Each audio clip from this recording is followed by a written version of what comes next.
Passive voice in present continuous tense. Unleashing the power of passive. Hello, English language learners.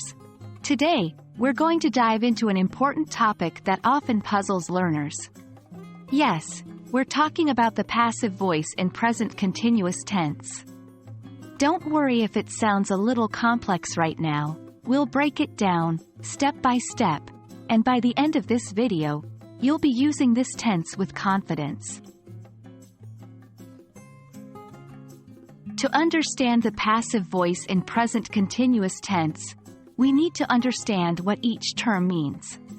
Present continuous tense is used to describe actions that are happening now or around now. The structure is subject plus am, is, are, be verb, plus ing. For example, the cat is chasing the mouse. The passive voice is used when the focus is on the action and not who or what is performing the action. In the passive voice, the subject undergoes the action. For example, the mouse is being chased by the cat. In the second sentence, the emphasis is on the action of being chased.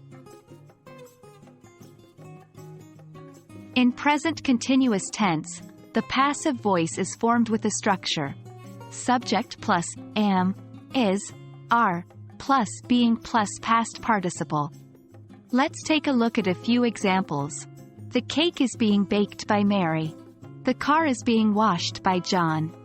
In these sentences, the focus is on the action, baking the cake, washing the car, rather than on who is doing the action.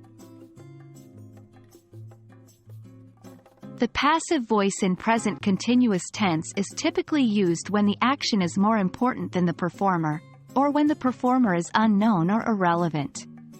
For instance, the road is being repaired. It's not important who's repairing the road.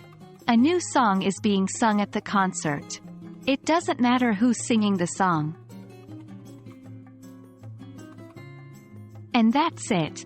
Now you have a solid understanding of how to use the passive voice in present continuous tense. Keep practicing with different sentences to build your confidence. Remember, English is a journey, and every step, no matter how small, takes you forward. See you in our next video.